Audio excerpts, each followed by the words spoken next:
ये वाला ब्लॉग मैंने करवा चौथ के एक शाम पहले से स्टार्ट किया है। मैं पूजा का सामान लेने के लिए मार्केट गई थी और यहाँ पर मेरा जल्दी बाहर निकलना हो नहीं पाता है। या तो मैं बीमार पड़ती हूँ तब बाहर जाती हूँ, या फिर कोई इमरजेंसी वाला काम हो या कोई ऐसा काम जो मेरे गए बिना ना हो पाए तो ही मेरा जाना होता है, नहीं तो मेरा बहुत कम निकलना हो पाता है यहाँ पर। और अगर मैं घर से बाहर गई हूँ और ठीक ठाक हूँ तो मैं गोलगप्पे ना खाऊँ ये तो इम्पॉसिबल है, क्योंकि मेरा ना बहुत ज़्यादा फेवरेट है गोलगप्पे। तो मैंने गोलगप्पे खाए थे और टिक्की चाट मैंने पार्सल ले लिया था और मुझे जो भी पूजा का सामान लेना था मैं लेकर आ गई थी घर। मैंने जो करवा चौथ में चढ़ाने के लिए साड़ी ले आई थी वो मम्मी को पसंद नहीं आई थी, तो अगले दिन मम्मी ने जाकर उसे वापस कर दिया था। और यहाँ पर मैं मेहंदी लगाने बैठ गई थी, क्योंकि करवा चौथ की ना बहुत सारी तैयारियाँ करनी होती है और मेहंदी ना बहुत मेन पार्ट है करवा चौथ का।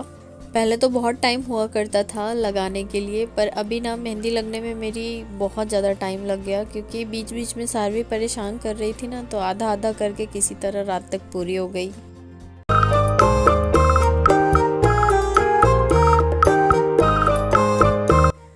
Hello good morning to all of you. Welcome back to my channel Stree dream.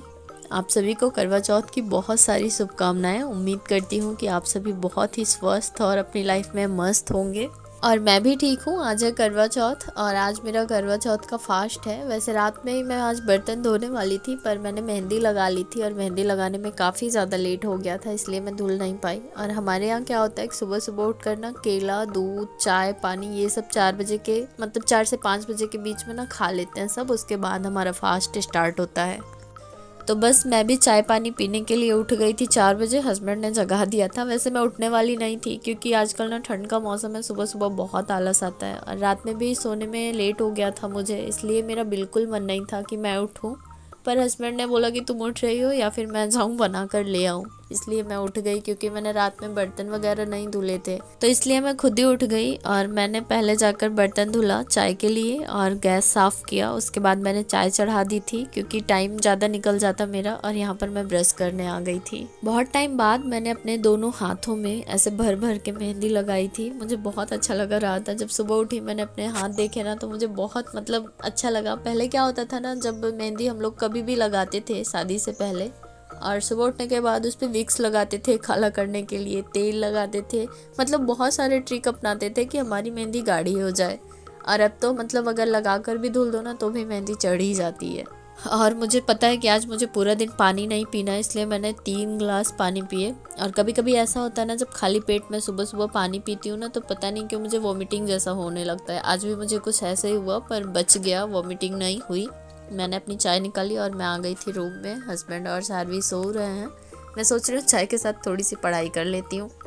मैं इतना सोचती हूँ कि मैं सुबह उठकर पढ़ाई करूँ, पर कभी नहीं उठती हूँ सुबह, क्योंकि रात में मैं फ़िलहाल लेट नाइट पढ़ाई कर कर ही सोती हूँ। और सुबह में मुझे डर रहता है ना कि मैं उठूँगी तो सारवी उठ जाएंगे, उसके बाद सारा रूटीन गड़बड़ हो जाएगा। पर देखो, आज मुझे खुद को खाना पीना खिलाना था, तो मैं बराबर उठ गई, काम भी की और मेरी नींद भी गायब हो गई। लेकिन जब पढ़ना होता है ना तो हमें बहुत आलस आता है, और कोई काम है तो हम कर लेंगे। इसीलिए मुझे हमेशा लगता है ना कि शायद मैं सही ही सोचती हूँ कि हमें ना कहीं और से मोटिवेशन लेने की बिल्कुल ज़रूरत नहीं होती। हम अपने ही कामों से, रोज़ के कामों से ही मोटिवेशन ना निकाल सकते हैं। आज पता नहीं कैसे मेरी नींद 4 ही घंटे में पूरी हो गई। और ऐसे मुझे कम सोने को मिलता है ना, तो मुझे पूरे दिन मेरे माइंड में ये सेटअप रहता है कि आज मैं कम सोई हूँ, मेरा सर दर्द होगा, और सच में मेरा सर दर्द होने लगता है। सुबह पढ़ाई करने के बाद एक बार मुझे ऐसा लगा कि जाकर बिस्तर में सो जाती हूँ, पर डर था ना कि कहीं मैं सोने जाऊँगी तो शायद सारवी उठ जाएंगे, उसके बाद काफ़ी ज़्यादा लेट हो जाएगा, क्योंकि उठने के बाद उनके काम चालू हो जाते हैं। तो यहाँ पर उठने के बाद मैंने पहले बर्तन धुल दिए थे और मैं झाड़ू वगैरह कर रही थी। सारवी और सारवी के पापा सो रहे हैं। जब हम जल्दी उठ जाते हैं ना तो शायद हमारे पास टाइम ज़्यादा होता है, और जब हम लेट उठते हैं ना तो ऐसा लगता है कि पूरा दिन हम काम करते रहते हैं, काम हमारा जल्दी ख़त्म ही नहीं हो पाता। और आज मुझे ऐसा लग रहा है कि मैंने जल्दी शुरू कर दिया था सब कुछ ना, तो मेरे काम बहुत जल्दी ख़त्म हो गए थे।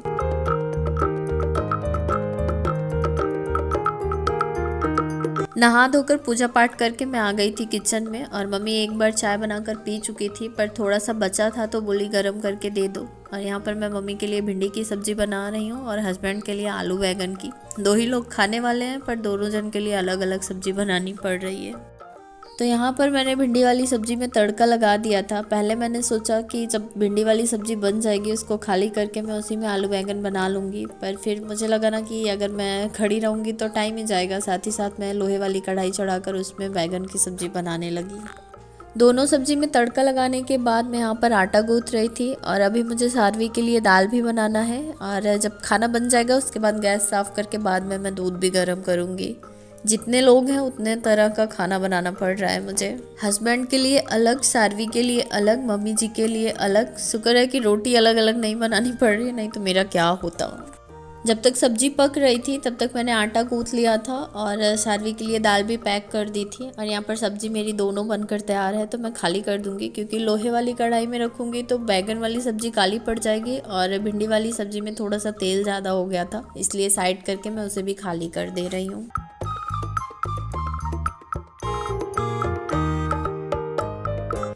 जैसे ही मैंने रोटी बनाना स्टार्ट किया, तवा चढ़ाया, तब तक सारवी उठ गई, हस्बैंड उठ गए। और सारवी उठने के बाद ना इनका बस एक काम है कि छत्ता चलो, और मुझे भी बुलाने आई है कि मम्मा आप भी छत्ता चलो। पर अभी मैं बोल रही थी कि मैं अभी रोटी बना लेती हूँ क्योंकि सारा काम हो गया है। अगर मैं रोटी बाद में बनाने के लिए रखूँगी ना तो मेरा दिमाग उसी में लगा रहेगा कि अभी रोटी बाकी है। हस्बैंड बोल रहे हैं कितने जल्दी खाना बना दी तुम। आज कहीं जाना था इन्हें तो ये बोल रहे थे कि मैं बाहर खा लेता, आज का खाना मम्मी बना लेती, तुम्हारा व्रत था तो तुम रहने देती। पर कोई नहीं, मैं कर लूँगी, कोई दिक्कत वाली बात नहीं है, यही बता रही थी मैं इन्हें। वैसे मम्मी ने मुझे मना किया था कि रहने दो, मैं बना लूँगी। पर क्या होता है ना कि मम्मी को बहुत ज़्यादा टाइम लगता है और मुझे जैसे ना उबन लगने लगती है, तो मुझे ऐसा लगा कि मैं बना कर रख दूँगी, मैं भी फ्री रहूँगी और मम्मी भी फ्री रहेंगी, क्योंकि वो करती रहती हैं और मैं बैठी रहूँ तो मुझे अच्छा नहीं लगता। और अभी मेरा खाना पूरा बन चुका है और मैं आ गई थी रूम में। रूम बहुत ज़्यादा बिखरा हुआ था, सामान भी बिखरा हुआ था और रात में मैंने मेहंदी लगाई थी ना, तो वो भी छोटे छोटे टुकड़े पूरे बेड पर गिरे हुए थे।